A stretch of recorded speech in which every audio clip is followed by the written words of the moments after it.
If you love chilling true crime mysteries that remain unsolved to this day, hit that subscribe button, turn on the notification bell, and join us as we travel back to the dark, silent night of June 10, 1912, in Villisca, Iowa. A night that would forever change this small town and leave behind one of the most haunting cases in American history. It was a quiet, unassuming town in 1912, a place where neighbors waved from their porches, where children ran barefoot through the dusty streets, and where the loudest sound on a summer evening was the creak of a screen door or the distant whistle of a passing train. Yet beneath that picture-perfect image of rural America, something sinister was waiting to unfold, something that would shake Villisca to its very core, something that would make headlines across the nation and remain an unsolved mystery for more than a century, something that would transform an ordinary white two-story farmhouse into a place of whispered legends and ghost stories. A place where the very walls seem to remember what happened that night, a place that still draws investigators, ghost hunters, and true crime enthusiasts from around the world, a place where every creak of the wooden floor seems to echo with the memory of that terrible night, a place they've and now seems to hold its breath, waiting for someone to finally uncover the truth, waiting for someone to say the name of the killer aloud, waiting for justice that has never come, waiting for answers that may never arrive, as if the house itself is frozen in 1912, trapped in that moment when the lamps burned low, the family slept peacefully in their beds, and an unknown figure approached silently with an axe, a moment just before the first blow fell, a moment that would mark the end of innocence for this small Iowa town, a moment that would leave the world stunned, horrified, and forever fascinated, a moment that we are about to relive together, step by step, detail by chilling detail, as we dive deep into the case of the Villisca axe murders, a case that has baffled detectives, inspired countless books, documentaries, and paranormal investigations, and haunted the imaginations of everyone who dares to hear its story, a story that is frightening today as it was more than 100 years ago. The morning of June 10, 1912, began like any other in Villisca, with the sun rising over endless green fields, with roosters crowing and farmhands heading out to work, with the smell of breakfast drifting from kitchen windows, with neighbors greeting one another as they tended to their chores, with the air fresh and heavy with the scent of dew, and yet, by the end of that morning, the town would be forever changed, its peace shattered, its innocence stolen, its very name forever linked with violence and blood, because inside that little white farmhouse on East 2nd Street, 8 people lay dead, their lives brutally ended with the swing of an axe. And what made it even more shocking was that 6 of them were members of the same family, Josiah and Sarah Moore, and their 4 children, Herman, Catherine, Boyd, and Paul, along with 2 young overnight guests, Lena and Ina Stillinger, and their deaths were not quiet, not accidental, not merciful, but savage, deliberate, and terrifyingly precise, carried out while they slept in their beds, carried out in a way that spoke of both rage and eerie calm, carried out by someone who vanished into the night without leaving a single clear clue as to who they were or why they did it, someone who may have walked past neighbors on the way out of town, someone who may have blended into the crowd the next day, someone who may have been closer to the Moore family than anyone wanted to believe, someone who might even have been standing in the crowd that gathered outside the house as the horrifying discovery was made, someone who even now, more than a century later, remains a faceless shadow in history, a name we will never know, a secret that the town has never been able to shake. But before we jump straight into the blood-soaked details of that morning, we need to understand the people whose lives were stolen, because they were not just names on a police report, not just victims in a headline, not just characters in a ghost story, they were a real family who laughed together, worked together, celebrated together, lived in that White House together, and welcomed guests into their home that fateful night, a family who could never have imagined that their last day would end the way it did, that their final hours would be spent in terror, that their town would become the stage for one of the most infamous crimes in American history. And so we begin by stepping back into Villisca as it was in 1912, a small but thriving community with a population of just over 2,000 people, a town where everyone knew everyone, where gossip traveled faster than the train, where church on Sunday was the center of social life, where children played together until the sun went down, where a sense of safety was as natural as breathing, where no one locked their doors at night because danger seemed so far away, and where the Moore family were known as upstanding, hardworking citizens, respected by their neighbors, loved by their friends, and seemingly without enemies, which is perhaps the most chilling part of all, because if something this horrific could happen to them, it could happen to anyone, anywhere, even in the most peaceful corner of the world, which is why the story still terrifies us today. The day of June 9, 1912, was a Sunday, a bright and pleasant one, filled with the sound of church bells ringing, with neighbors dressed in their Sunday best, with laughter and conversation filling the air, and for the Moore family it was a particularly joyful day because the children were excited for the Children's Day program at the Presbyterian Church, a yearly event that they had been looking forward to for weeks, a day where they would sing, recite verses, and be the center of attention, a day that brought the entire community together, a day that was meant to celebrate innocence and youth. And so that afternoon the Moores, dressed neatly and proudly, made their way to the church, smiling and chatting with friends along the way, with Sarah Moore helping to organize the event, with Josiah shaking hands and sharing news with neighbors, with the children buzzing with nervous excitement, with everyone unaware that this would be their last day together, unaware that this would be the last time they would walk those streets, the last time they would sing in the church, the last time they would see the sun set over Villisca, unaware that death was already moving toward them like a shadow, quiet and patient, waiting for nightfall.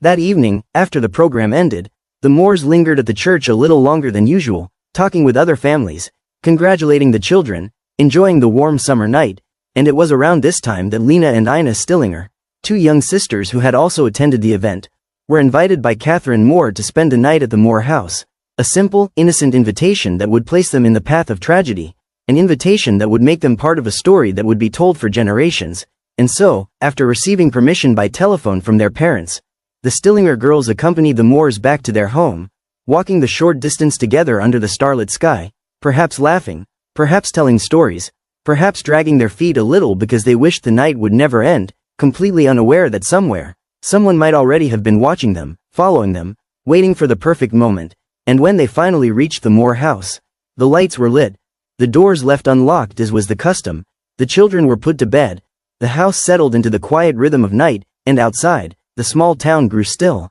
as if holding its breath for what was about to come.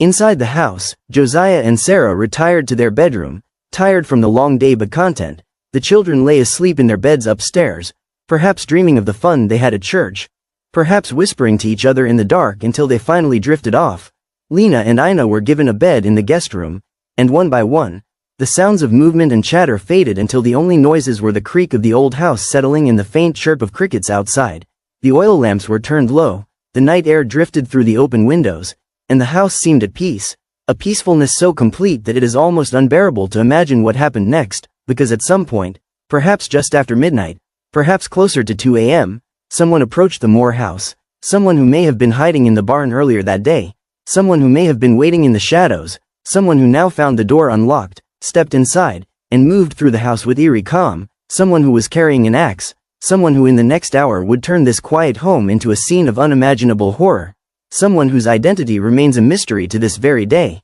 a figure that has become as much a part of the legend as the house itself, a faceless killer who entered silently, destroyed everything, and vanished into the night as if they had never been there at all. The town of Villisca was completely still that night, the streets dark except for the pale light of the moon, the only sounds the distant barking of a dog, the low whistle of a train far away, the rustle of leaves in the summer breeze, and somewhere in that quiet darkness, the figure with the axe moved closer to the Moore house, perhaps walking slowly, perhaps stopping to look around, perhaps listening for any sound of life before stepping onto the porch, the wood creaking faintly beneath their feet, and when they found the door unlocked, as so many doors in Villisca were, they stepped inside, into the dark, into the warm, sleeping house, their eyes adjusting to the dim light, their ears tuned to every creak, every breath, every whisper of sound, and then, with eerie calm, they began to move through the rooms, taking in the layout, perhaps pausing to pick up the axe from where it had been left in the tool shed or barn, gripping it tightly, feeling its weight, preparing for what they were about to do. And somewhere upstairs, the Moore family slept on, unaware that death was now inside their home, unaware that in a matter of moments everything would change, unaware that the night was about to erupt into violence so brutal that it would leave even seasoned investigators speechless, unaware that this was their final sleep. At some point, the killer reached the bedroom where Josiah and Sarah Moore lay sleeping, the floorboards perhaps groaning under their weight, perhaps not, perhaps they moved like a shadow, silent and smooth, and then, without warning, the first blow was struck, the axe coming down with terrible force, crushing bone, splintering the air with the sound of steel meeting flesh, a sound that should have woken the entire house but somehow did not, and then another blow, and another, each one fueled by a kind of rage that no one would ever fully understand, each one delivered with such strength that investigators would later find marks in the ceiling from where the axe had been swung back, and when Josiah was dead, the killer turned the axe on Sarah, striking her again and again until she too was still, and then, leaving the room behind, they moved on, climbing the narrow stairs to the children's room, stepping over creaking boards, breathing steadily, the axe still slick in their hands, and one by one, the children were attacked as they slept, their small forms no match for the brute force of the weapon, the scene silent except for the dull thud of each strike, until all four were dead, their beds soaked, the room heavy with the metallic smell of blood, the air thick and unmoving, as if the house itself had stopped breathing. But the killer was not finished, because in the guest room, Lena and Ina Stillinger were still alive, still asleep, still unaware of what had happened just a few feet away, and so the killer turned toward them, walked into their room, raised the axe once again, and brought it down with the same unstoppable violence, striking both girls until they too were gone. But there were signs that perhaps Lena had woken up, perhaps she had seen the killer, perhaps she had tried to fight back, because she was found in a different position than the others, and investigators would later speculate that she might have been awake when the killer entered, that she might have been the only witness to the massacre, that she might have been the last to die, and when it was over, when all eight lay silent, the killer did something strange, something that has puzzled investigators for more than a century. They covered the victims' faces with sheets or clothing, they covered mirrors, they even prepared a strange meal in the kitchen that was never eaten, and then they simply left, locking the door behind them, vanishing into the night as if they had never existed, leaving behind only the bodies, the blood, and a mystery that has never been solved.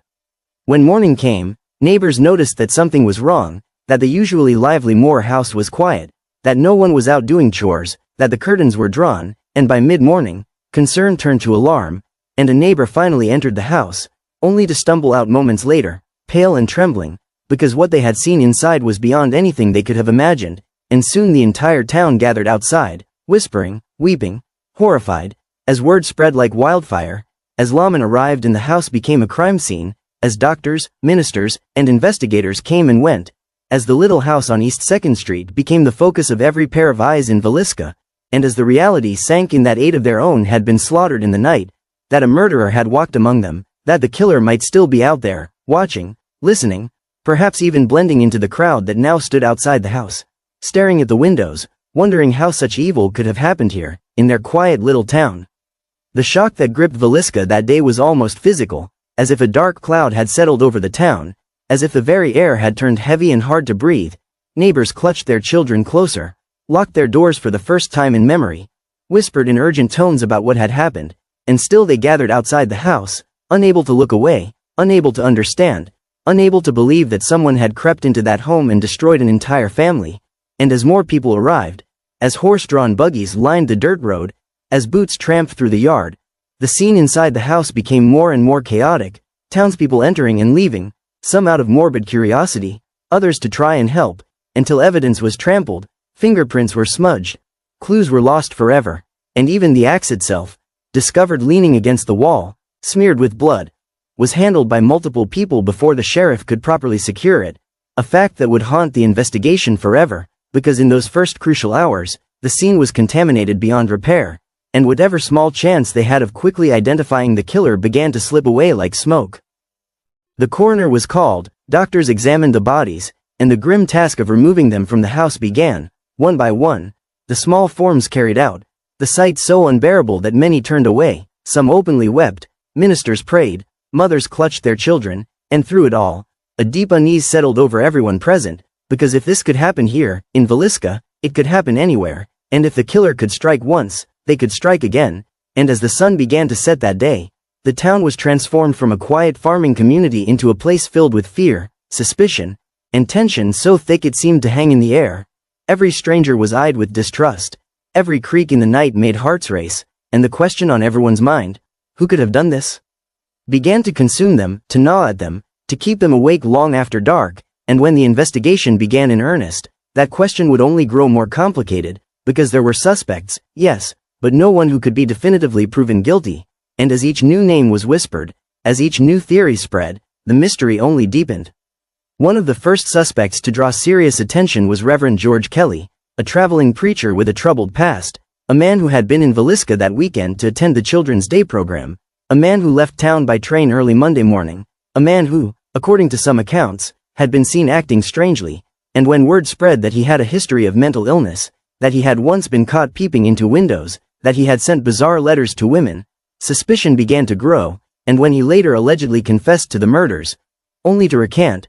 the case against him seemed both strong and weak at the same time. Strong because he knew details about the crime that had not been made public. Weak because many believed his confession had been coerced. Weak because there was no physical evidence tying him to the house. Weak because even the jury seemed unconvinced, eventually acquitting him after 2 trials, leaving the town no closer to the truth, leaving the killer's identity once again shrouded in darkness.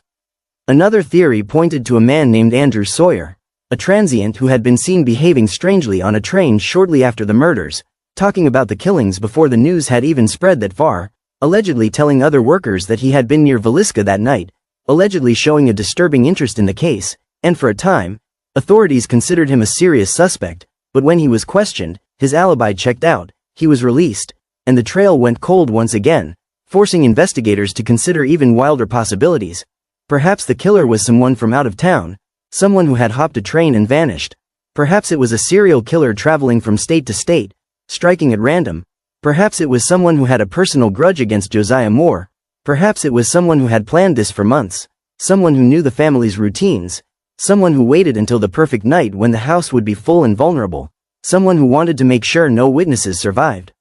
Theories multiplied like wildfire. Some said it was a crazed farmhand seeking revenge. Others whispered it was a jealous business rival of Josiah's. Still others believed it was the work of a serial axe murderer responsible for similar crimes in Kansas and Colorado. And each time a new suspect emerged, the town's fear flared up again. Neighbors looked at each other with suspicion, friendships were strained, trust was broken, and through it all, the little white house on East 2nd Street stood silently, a grim reminder of what had happened, its rooms still stained, its air still heavy, its memories still fresh, as if the house itself refused to let the town forget, as if it demanded justice, demanded answers, demanded that someone finally name the person who had walked its halls that night, axe in hand, and ended 8 lives in less than an hour. A demand that more than a century later still echoes in the minds of investigators, historians, and anyone who dares toe-step inside its walls, because once you hear the story of the Villisca axe murders, you cannot forget it, you cannot shake the image, you cannot stop wondering who did it and why.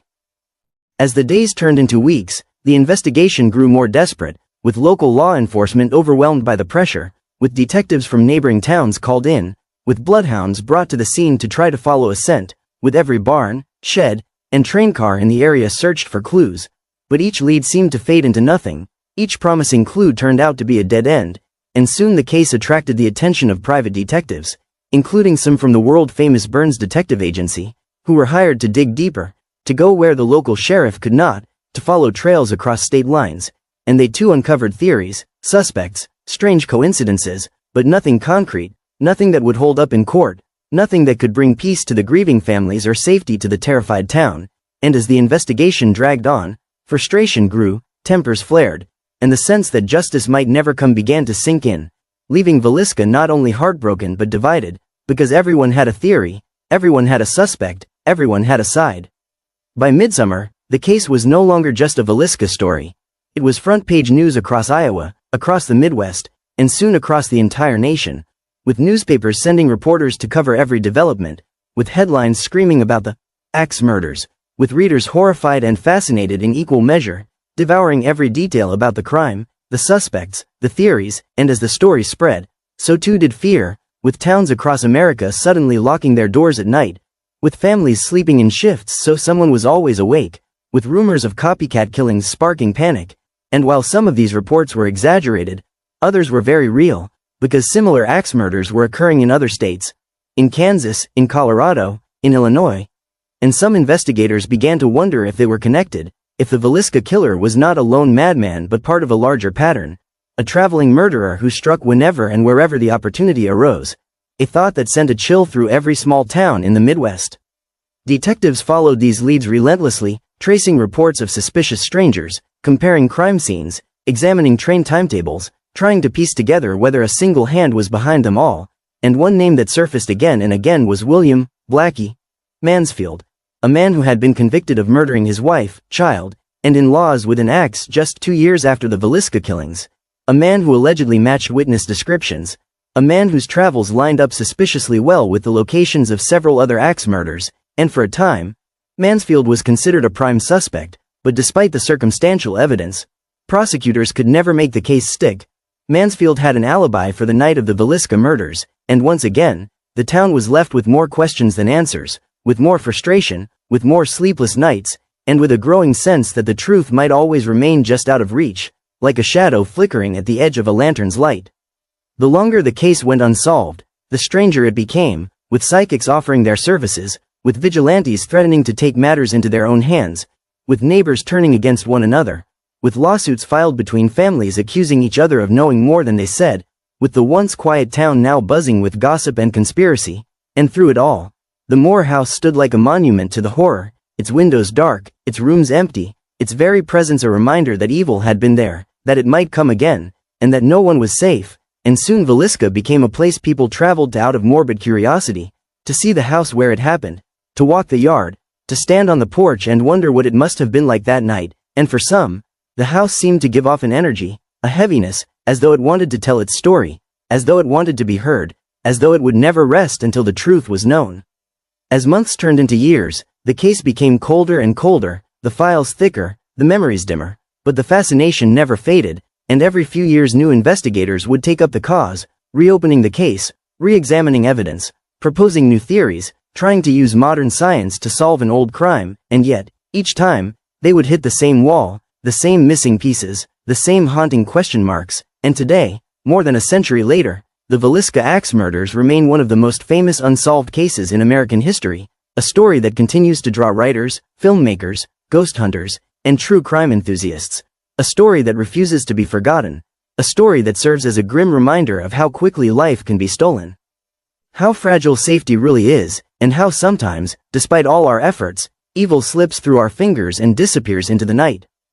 As the decades passed, the memory of that night refused to fade, and though the town tried to move on, though new families moved into the Moore house, though the streets of Villisca filled again with children's laughter, the shadow of June 1912 never completely left, and the house itself gained a reputation that went far beyond Iowa, whispered about as one of the most haunted houses in America, a place where visitors reported hearing footsteps when no one was there, where they felt cold spots, where they saw doors move on their own, where they heard faint cries of children, where some swore they could feel the presence of something watching them, something heavy and oppressive, something that made their hearts race and their skin prickle, and whether or not one believes in ghosts, the effect of standing in that house is undeniable, because every creak of the floor, every shadow in the hallway, every faint smell of dust and wood seems to carry the memory of what happened, as if the very boards are soaked in history, as if the house itself is a witness that cannot speak but will never forget. The story of the Villisca axe murders has since become a part of American folklore, retold in books, documentaries, podcasts, and television shows, inspiring horror movies and ghost hunting specials, drawing thousands of visitors every year to the small Iowa town, people who come not just out of curiosity but out of a desire to connect with the past, to try to feel what happened, to perhaps find answers that no one else has found, and the house has been preserved as a kind of living museum, with its furniture arranged as it would have been in 1912, with lamps and beds that look as though the family just stepped out for a moment, and overnight stays are offered to those brave enough to spend a night where the Moores and Stillingers were killed, and many who do report strange happenings, from whispers in the dark to objects moving by themselves, and though skeptics argue it is just the power of suggestion, just the mind playing tricks in a charged environment, others are convinced that something remains there, something restless, something unfinished. Beyond its reputation as a haunted house, the Villisca axe murders also left a lasting impact on criminal investigation practices, because the chaos at the crime scene that day, the crowd of curious neighbors, the lack of proper evidence handling, the contamination of fingerprints, became a cautionary tale, one that helped shape the way law enforcement approached major crimes in the years that followed, with more emphasis placed on preserving crime scenes, on keeping the public out, on careful collection of physical evidence, and while it came too late to solve the Villisca case, it meant that future investigations would be handled more carefully, that fewer killers would escape justice because of sloppy procedure, and in that way, the tragedy contributed, however grimly, to progress in the field of forensic science, becoming a dark milestone in the history of American law enforcement. The cultural fascination with the case shows no signs of fading, because it taps into something primal, the fear of the unknown, the horror of a safe place violated, the mystery of an evil that strikes without warning and vanishes without a trace, and each generation that hears the story finds itself asking the same questions. Who was the killer? Why did they do it? How did they escape? And could it happen again? And as long as those questions remain unanswered, the case will continue to haunt the public imagination, continuing to inspire storytellers, investigators, and armchair detectives who pore over every detail, who debate every suspect, who dream of one day uncovering that one piece of evidence that has been missing all along, that one clue that could close the case and finally bring peace to the victims whose faces still stare out from faded black and white photographs. And so, more than a century later, the little white house in Villisca still stands, weathered by time but stubbornly present, its windows staring blankly out at the street, its rooms still echoing with a silence that feels too heavy, too watchful, its story still drawing those who dare to confront it, and whether you believe it is haunted, whether you believe the case will ever be solved, whether you believe the killer was a stranger, a preacher, a drifter, or someone who blended perfectly into the fabric of small-town life, one thing is certain. The Villisca axe murders are more than just a crime. They are a wound in the history of a town, a riddle that refuses to be solved, a story that has grown larger than life, a story that reminds us how fragile safety is, how darkness can strike even in the most innocent places, and how sometimes, no matter how much time passes, the truth remains hidden in the shadows. As the years stretched into decades, the theories about who committed the murders multiplied, each one more tantalizing than the last, with some pointing to Reverend George Kelly, the eccentric traveling preacher who confessed but later recanted, whose obsession with the case and strange letters raised suspicion, yet whose conviction could never be secured, with others believing the killer was a serial murderer who used the railroads to strike in multiple towns, leaving a trail of bodies behind him, with still others convinced that the killer was someone from Villisca itself, someone who knew the family, someone who had been at that church event earlier in the evening, someone who quietly blended back into the community and lived out the rest of their days carrying a terrible secret, and the fact that no single theory has ever been proven beyond doubt has kept the debate alive, has kept the story breathing, has made it a puzzle that still draws people to try their hand at solving it, even more than a century later.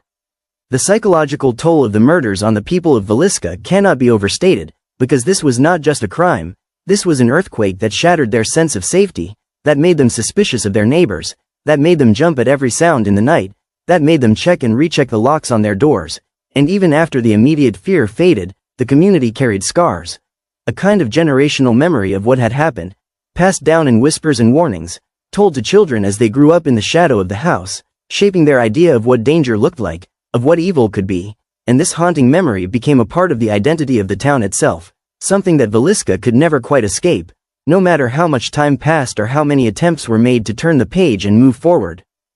For those who visit the house today, the experience is almost like stepping into a time capsule, where the air feels thick, where the quiet feels too deep, where the ticking of a clock or the creak of a floorboard seems unnaturally loud, where one can almost picture the more children playing in the yard, Sarah setting the table, Josiah coming home from work, unaware that the night would be their last, and for some, the house does more than just evoke sadness.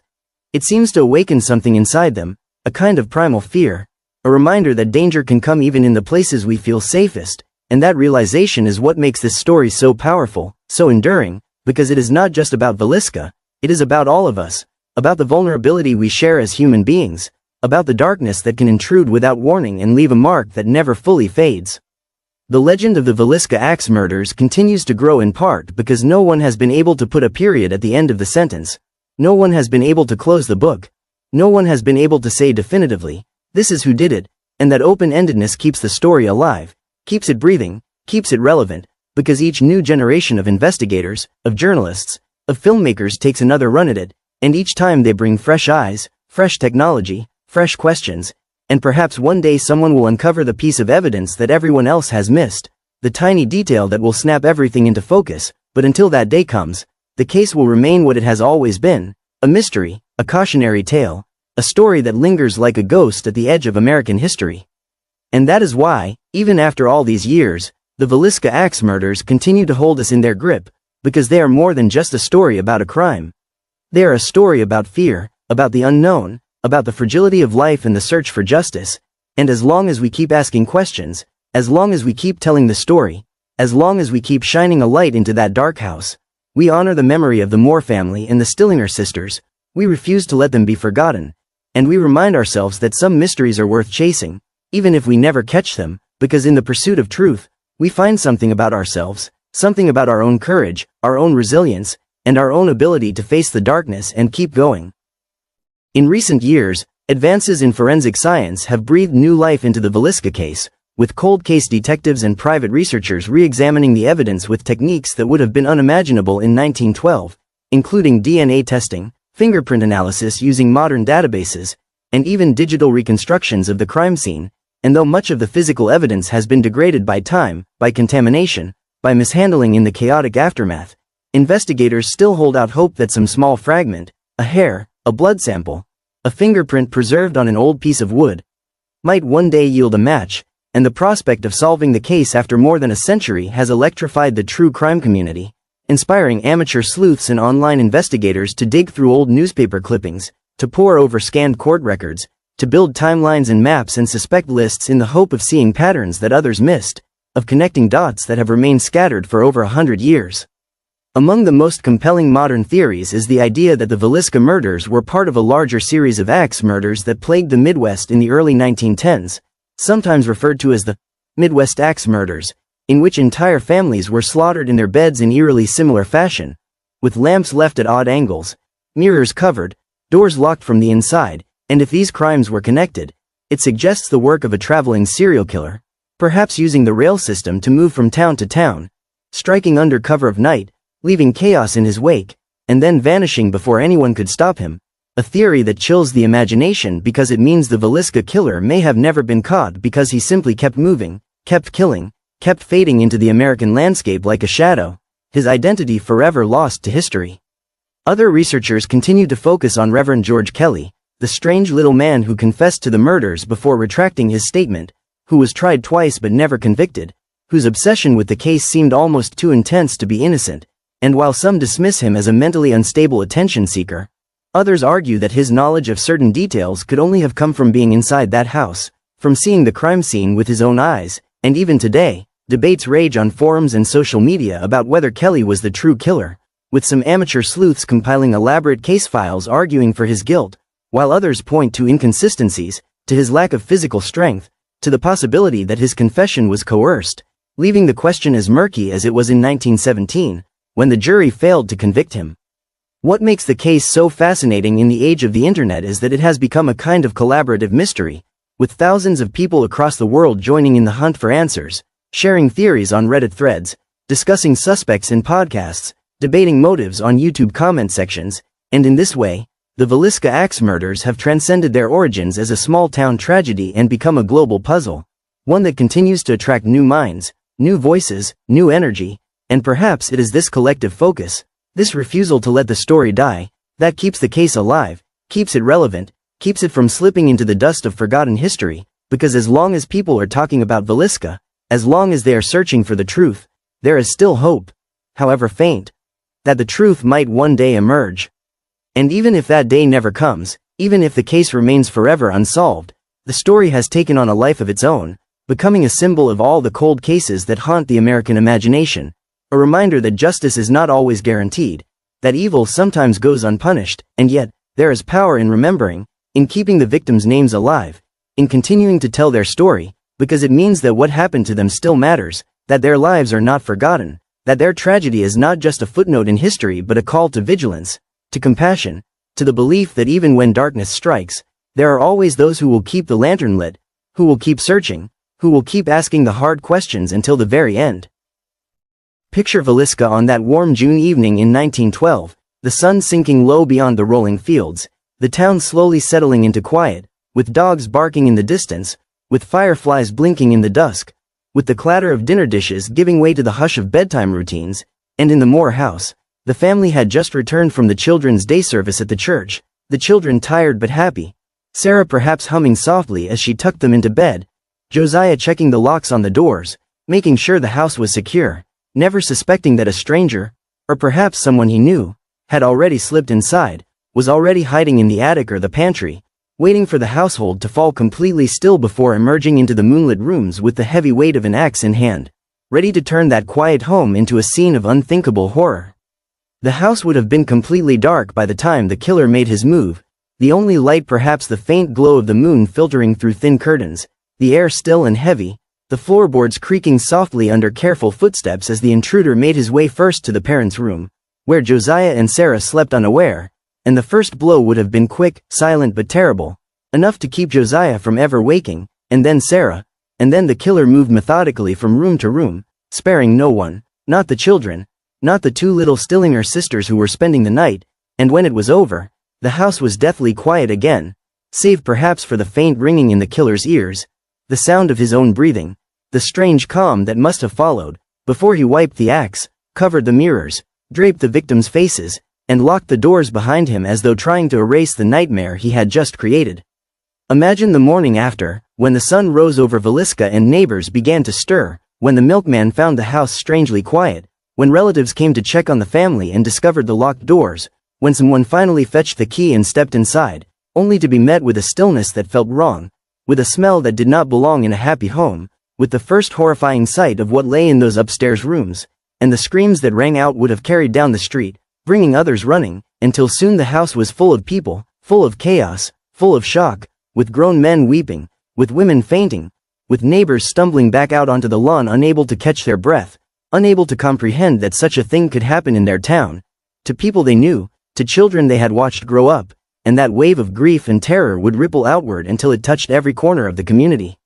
For days after the murders, the town of Villisca seemed frozen in a kind of waking nightmare, with curtains drawn, with whispers filling the air, with farmers leaving their fields early to get home before dark, with mothers holding their children close, with strangers eyed with suspicion, and at night, the streets were deserted, the lamps burning like lonely sentinels against the darkness, and in the Moore house, the rooms sad as they had been left, the air heavy with the scent of tragedy, the bloodstains soaking into the wood, the silence almost unbearable, and in that silence, the weight of unanswered questions pressed down on everyone, questions that would never be fully answered, questions that would echo down the decades, turning the house into something more than just a building, into a symbol, into a place where history itself seems to hold its breath. Even today, when you stand inside that house, you can almost feel that night pressing in on you, can almost hear the faint creak of footsteps overhead, the quiet thud of a door closing somewhere, the distant sound of a child's laughter that shouldn't be there, and it is this eerie sensation, this collapsing of past and present, that makes the story so powerful, that makes it so haunting, because it is not just about death, it is about memory, about the way a place can hold on to what happened there, about the way tragedy can leave a stain that time cannot wash away, and as you stand there, it is impossible not to wonder what really happened, who really held that axe, what thoughts ran through their mind as they stood over the sleeping family, and whether the house itself still holds the answers, waiting for someone to finally ask the right question. The Villisca axe murders remind us that evil can strike anywhere, even in the most ordinary of places, in a small, quiet town where everyone knows each other, where children play safely in the streets, where neighbors trust one another, and yet, despite all that, violence found its way in, a grim reminder that human nature contains shadows no one can fully predict, that cruelty and obsession can lurk behind the friendliest smile, that someone might carry darkness with them unnoticed, and it is this realization that makes the story of Villisca so unnerving, so compelling, because it forces us to confront the uncomfortable truth that safety is fragile, that innocence can be shattered in an instant, and that even a century later, the echoes of such horror still reach us, still give us pause, still make our hearts race when we imagine what it must have been like that night. Psychologists and criminologists have studied the case not only for the gruesome details but for what it reveals about the human mind, about obsession, about the capacity for violence, about the way a person can meticulously plan a massacre and execute it with chilling calm, and while we may never understand the killer's motivations fully, these studies remind us that behavior can often defy expectations, that those who appear normal can conceal terrible intentions, and that history, even 100 years old, can offer lessons for the present, lessons about vigilance, about community, about the importance of noticing the signs that something is wrong before it is too late, and about the way tragedy shapes the collective psyche of a town, a region, even a nation. In the modern era, the Villisca axe murders have also become a symbol in the world of true crime, with podcasts, YouTube documentaries, and online forums keeping the story alive, bringing new audiences into the mystery, inviting them to debate theories, to study evidence, to connect dots that investigators a century ago could only imagine, and in this way, the case continues to serve as a bridge between the past and the present, reminding us that while technology changes, human fascination with the dark corners of life remains constant, and that curiosity, when paired with empathy for the victims, can transform horror into a powerful tool for understanding human nature, for remembering those who were lost, and for educating future generations about the consequences of violence and the fragility of safety. Every time someone steps foot in Villisca, Every time someone studies the photographs of the Moore house, every time a new theory emerges online, the story grows stronger, almost as if it refuses to die, almost as if the house itself is demanding that the memory of that night be honored. And this ongoing fascination is not just about morbid curiosity. It is about confronting fear, about wrestling with questions that may have no answers, about facing the reality that evil sometimes succeeds, that the world is not always safe, and yet, in acknowledging that darkness, we also recognize the resilience of humanity, the bonds of family and community, the courage to continue seeking justice, and the capacity to turn tragedy into lessons that endure far beyond the walls where it occurred. And so, as we reflect on the Villisca axe murders, we are left with more than just facts and dates, more than just suspects and theories, more than just chilling stories of an unsolved crime. We are left with a meditation on human nature, on morality, on the unpredictable forces that shape our lives, and on the responsibility we all share to protect one another, to honor the memories of those who have been lost, and to never forget that even the smallest towns, the quietest neighborhoods, and the most ordinary families can be touched by tragedy, and that by remembering, by studying, and by sharing these stories, we keep the victims alive in memory, we learn from the past, and we stay vigilant in the present, because darkness can strike again if we fail to remain aware. As night falls again in Villisca, the little white house stands silent, its windows reflecting the moonlight like watchful eyes, its walls holding the weight of memories too heavy to release, and for those who visit or study its story, there is a sense that the house itself is speaking, not in words, but in the feeling that something is watching, something waiting, something reminding us of the fragility of life, of the suddenness of tragedy, of the darkness that can appear without warning, and in this silence, in this stillness, we are forced to reckon with what happened over a century ago, to honor the 8 souls lost, and to confront the uncomfortable truth that evil can strike anywhere, even in the places we feel safest. The legacy of the Villisca axe murders is more than historical fact, it is a story that continues to teach us, to haunt us, to challenge our assumptions about safety, about human nature, about justice, and as investigators continue to re-examine evidence with modern technology, as true crime enthusiasts debate theories online, and as the public returns to the house year after year, the story lives on, evolving, growing, and reminding us that memory, like history, is alive, and that the search for truth, no matter how elusive, is worth pursuing, because every question we ask, every detail we examine, every name we remember keeps the victims from being lost to time, and keeps the darkness from swallowing the story completely. For those who have followed this story, whether through documentaries, podcasts, or late-night research online, the Villisca axe murders are more than just a case. They are an experience, a journey into the darkest corners of history, a reminder of how fragile life is and how fleeting safety can be, and in that sense, the story resonates universally because fear, loss, and mystery are things every human can understand, and by revisiting the night of June 10, 1912, by imagining the creaking floors, the silent shadows, the echo of the axe, we not only honor those who were taken too soon, we also confront our own fascination with the unknown, our own desire to seek answers, and our own courage to face darkness, even from the comfort of our homes. So as we conclude this recounting of one of America's most chilling unsolved crimes, remember the Moore family, remember the Stillinger sisters, remember Villisca, Iowa, and remember that even though the killer's identity may never be confirmed, the story itself continues to teach, to warn, and to captivate, because some mysteries are eternal, because some darkness leaves a permanent mark, and because some stories, no matter how old, refuse to be forgotten, echoing across decades and reaching anyone willing to listen, to learn, to remember, and to keep the lantern of curiosity and justice burning bright.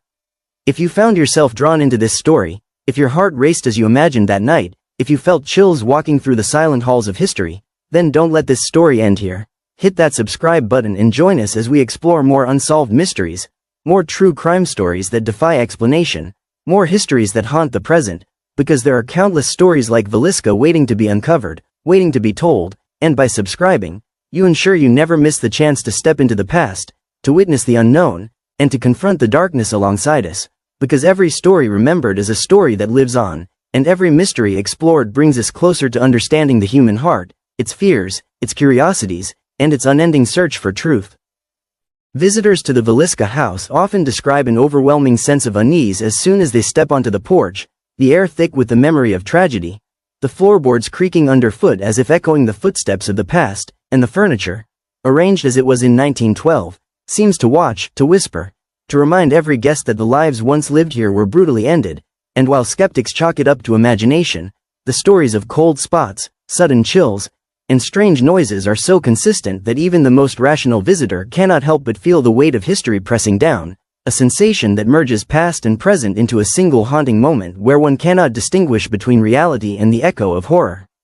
Some visitors report hearing soft crying in the bedrooms, the faintest scratching at the doors, or footsteps that move across the hallway when no one is there, and the experience becomes almost interactive, as though the house is inviting them to witness, to understand, to feel the fear that consumed the Moors and Stillingers, and in this eerie engagement, the story becomes alive, transforming from a set of historical facts into an immersive lesson in suspense, tragedy, and human vulnerability, leaving guests with a lingering sense of dread that they carry long after leaving the property, a reminder that history is not just something we read about but something we can feel, sense, and almost touch.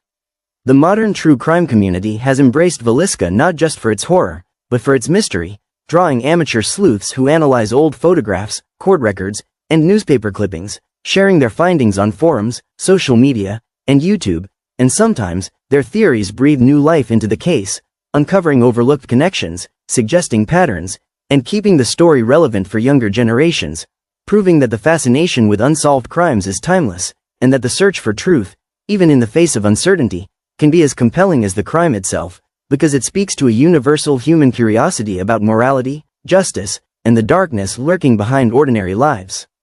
The house's preserved state also allows historians and enthusiasts to examine the domestic details of early 20th century life, contrasting the innocence of daily routines with the horror of what occurred, with beds still neatly made, lamps in place, curtains drawn, and rooms that look deceptively peaceful, creating a jarring juxtaposition that amplifies the terror, forcing visitors to imagine the attack room by room, the killer moving silently from one sleeping figure to another, and the psychological impact of this visualization makes the story unforgettable, a haunting illustration of how quickly safety can be shattered and how ordinary spaces can transform into stages of nightmare. Even as new technologies, such as advanced DNA testing and digital reconstructions, are applied to the Villisca axe murders, the case remains a puzzle, a testament to the elusiveness of truth, and while modern investigators continue to hope for breakthroughs, the story also serves as a lesson for all who hear it, that the past never truly disappears, that memory and history hold power, and that understanding the darkness of human actions requires not only examination of evidence but also empathy for those affected. And it is in balancing horror with reflection, fear with curiosity, that the story continues to captivate, reminding us that some mysteries are eternal, and some truths remain just beyond reach. As night descends once more on Villisca, the house stands quietly, yet the energy inside is palpable, as if the walls themselves remember each scream, each movement, each instant of terror, and visitors walking its halls today often pause, sensing the weight of history pressing in, feeling the lingering presence of the family that once lived there, and the realization dawns that while the killer may never be caught, the memory of what happened cannot be erased, and in this truth lies both the horror and the power of the story. A reminder that some events, no matter how long ago, continue to shape the present, teaching lessons about vigilance, humanity, and the fragility of life. The story of the Villisca axe murders also underscores the resilience of communities and the human desire for justice, because even after more than a century, people continue to study, analyze, and discuss the case, piecing together fragments of evidence, proposing theories, and keeping the memories of the victims alive. And this collective dedication demonstrates that while evil may strike suddenly and leave unanswered questions, the pursuit of truth, remembrance, and understanding is enduring, and that by engaging with history in this way, society honors the victims, learns from the past, and ensures that the darkness that once entered a quiet Iowa home is never forgotten. For true crime enthusiasts, historians, and casual viewers alike, the Villisca axe murders remain a story that resonates, because it combines the shock of an unspeakable crime with the mystery of the unknown, the thrill of investigation with the weight of historical tragedy, and the eeriness of the preserved Moore house with the haunting idea that some secrets may never be revealed, creating a narrative that is not only compelling but also deeply human, reflecting our fears, our curiosity, and our unending quest to understand both the light and the darkness in the world around us. As we reflect on this chilling tale, remember that each detail, from the creaking floors to the faint moonlight in the windows, from the chilling silence after the murders to the lingering questions about the killer, contributes to a story that has endured for over 100 years, and as long as people continue to ask questions, explore theories, and revisit the Moore house, the Villisca axe murders will remain alive in our collective imagination, teaching us not only about the past, but also about vigilance, empathy, and the enduring human fascination with mystery, danger, and the shadowy corners of history that continue to capture our attention even today. If you were captivated by this story and want to explore more unsolved mysteries, chilling true crime tales, and haunted histories from around the world, don't forget to subscribe to our channel and turn on notifications, so you never miss an episode, because there are countless stories like Villisca waiting to be told, waiting to be uncovered, waiting to challenge your perception of reality, and by joining us, you become part of a community that honors the victims, investigates the unknown, and steps bravely into the dark to uncover the truth, one story at a time. Imagine stepping into the Moore house today, lanterns casting flickering shadows across the walls, the wooden floors groaning softly under each careful step, the scent of aged wood and dust filling the air, and as your eyes move from room to room, you notice small details, the beds arranged neatly, the mirrors covered as they were the night of the murders, the faint glow of the moon streaming through the curtains, and suddenly, for a brief moment, it feels as if time has collapsed, as if you are standing in 1912, watching the events unfold from a shadowed corner, sensing both the calm before and the horror of what is about to happen, and the tension is almost tangible, pressing against your chest as you realize you are alone in the space where tragedy once ruled. Visitors often describe a chill that seems to follow them through the hallways, a cold spot near the bedrooms where the children once slept, a faint whispering that disappears when they turn their heads, and the subtle creaking of a floorboard that cannot be explained, all combining to create a sense of living history, a sensory echo of the events that occurred more than a century ago, and the experience forces reflection, because it is impossible not to feel empathy for the victims, to imagine the terror that must have consumed them, and to confront the reality that some human actions leave a mark not only on memory but on the very spaces where they unfold, turning walls, floors, and furniture into silent witnesses. The atmosphere becomes even more intense at night, when the house is empty except for a few brave guests, with the wind rustling through the trees outside, the shadows of branches painting strange shapes across the rooms, and the imagination fills in every sound. A creak becomes a footstep, a whisper becomes a warning, a gust of air becomes the presence of someone unseen, and it is in these moments that the story of the Villisca axe murders transcends history and enters the realm of personal experience, where each visitor feels the horror, the sadness, and the mystery firsthand, creating a connection across time that is almost impossible to forget. Even outside the house, the streets of Villisca seem to hold on to the memory of that night, with locals recounting stories passed down through generations, with small museums and exhibits displaying photographs, letters, and newspaper clippings, and with true crime enthusiasts often seen walking the quiet roads after dusk, imagining the sounds of footsteps, the flicker of lanterns, the terror of the families, and the impact of these collective memories is profound, because it shows that the story of Villisca is not just confined to a house, not just contained in photographs or court records, but lives in the town itself, in the air, the streets, and the hearts of those who remember and those who choose to witness. The combination of historical fact, unsolved mystery, and immersive atmosphere makes the Villisca axe murders a case that continues to captivate, inspire, and frighten, reminding us that some events transcend time, that some darkness cannot be forgotten, and that even after more than a century, the story has the power to make hearts race, imaginations run wild, and minds question what really happened, leaving a haunting impression that persists long after one leaves the house, the town, or the narrative, a lingering reminder that history, when filled with tragedy, has a way of reaching across generations and refusing to let go. Modern investigators and amateur sleuths alike have turned to new technologies in hopes of solving the Villisca axe murders, using advanced DNA testing, forensic genealogy, and digital reconstruction of the crime scene, piecing together old photographs, fingerprints, and letters that were previously overlooked, and while the passage of time has made it difficult to find definitive answers, these efforts bring renewed hope that the mystery may one day be solved, proving that even over a century later, human curiosity and technological advancement can breathe life into history and challenge the shadows of the past. Psychologists and criminologists continue to study the case not just for its chilling details, but for what it reveals about human behavior, obsession, and the capacity for violence, analyzing possible motives, patterns, and the psychological profile of someone capable of planning such a methodical massacre. And while the killer's true identity may remain unknown, these studies provide insight into the darker corners of the human mind, helping society understand that even ordinary people may harbor extraordinary darkness, and that awareness, vigilance, and understanding are crucial in preventing future tragedies. The online true crime community has embraced Villisca as one of the quintessential unsolved mysteries, with Reddit threads, podcasts, YouTube videos, and forums dedicated to exploring every angle, debating suspects, analyzing evidence, and sharing chilling anecdotes from visitors to the Moore House. And in this way, the story has transcended its local origins, becoming a global phenomenon, where curiosity, empathy, and fascination intersect, allowing people across the world to participate in the search for answers, to feel the tension of history, and to keep the victim's memory alive while examining the human capacity for both cruelty and resilience. The combination of historical records, modern investigation, and community engagement has transformed the Villisca axe murders from a small-town tragedy into a multi-layered cultural phenomenon, where each new theory, each new analysis, and each visitor's experience adds another layer to the story, reinforcing its place in the American imagination, reminding us that unsolved crimes have a unique power to captivate because they blend history, psychology, suspense, and morality, and that by revisiting the past, we not only honor the victims, we also reflect on our own humanity, our fascination with mystery, and our relentless search for justice and understanding.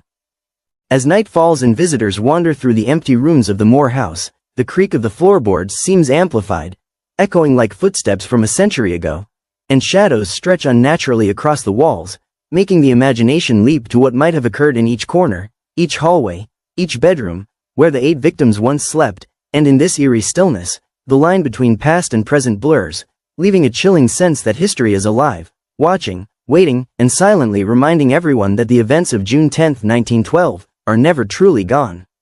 The atmosphere becomes almost suffocating in the bedrooms where the children slept, with faint drafts, subtle shifts in light, and the occasional unexplained creak making it impossible not to imagine the terror of that night, the quiet before the attack, the sudden horror, the lives cut short in moments that still resonate, and the effect on visitors is profound, because they are not only witnessing history, they are feeling it, their hearts racing, minds racing, grappling with the fragility of life, the unpredictability of evil, and the way an ordinary house transformed into a stage of unimaginable tragedy. Even outside the house, the town of Villisca seems to carry the memory, with locals recounting tales passed down through generations, with subtle reminders in the streets and the buildings, and with the knowledge that the murders left an indelible mark on the community, shaping how people lived, how they watched the night sky, how they checked their doors, and how they remembered that safety is often a fragile illusion, and that even ordinary places can harbor the echoes of extraordinary horror, making Villisca not just a location on a map but a symbol of human vulnerability and enduring mystery. Technology and modern research continue to illuminate new aspects of the case, from digital reconstructions and DNA testing to detailed analysis of historical records and witness accounts, allowing both professional investigators and online enthusiasts to explore the story in unprecedented depth. And while definitive answers remain elusive, the process itself is captivating, merging history, science, psychology, and storytelling, and demonstrating that the pursuit of truth is as much about curiosity and imagination as it is about evidence, connecting the past to the present in a way that keeps the Villisca axe murders alive in the collective consciousness. The combination of immersive history, chilling atmosphere, unsolved mystery, and modern engagement ensures that the Villisca axe murders continue to fascinate, educate, and haunt, and for those who follow the story, whether in person or through media, it serves as a reminder that tragedy can occur anywhere, that curiosity can drive understanding, and that by remembering and sharing these stories, we honor the victims, confront the darkness, and participate in a narrative that transcends time, making history not just something we read about, but something we experience, feel, and carry forward into our own lives. The Villisca axe murders of 1912 remain one of America's most haunting and unsolved true crime stories, a case that defies time and continues to capture imaginations more than a century later. The tragedy of the Moore family and the visiting Stillinger sisters reminds us that evil can strike unexpectedly, even in the most ordinary of towns, and that safety is often an illusion. From the chilling details of that night to the unanswered questions that persist today, the story endures as both a historical mystery and a psychological lesson, forcing us to confront the darkness that can exist in human nature while honoring the lives that were lost too soon. Modern investigations, forensic advancements, and the global true crime community have kept Villisca alive in our consciousness, breathing new life into old evidence, re-examining theories, and exploring the unknown with fresh eyes. The preserved house, the historical records, and the stories passed down through generations allow us to experience the tension, the fear, and the haunting atmosphere of that night, making the tragedy both tangible and timeless. In revisiting Villisca, we are reminded of the fragility of life, the importance of empathy, and the human fascination with mystery, justice, and the unknown. If this story captivated you, made your heart race, or left you wondering about the unknown, be sure to subscribe to our channel and turn on notifications, so you never miss another unsolved mystery, chilling true crime story, or haunting history from around the world.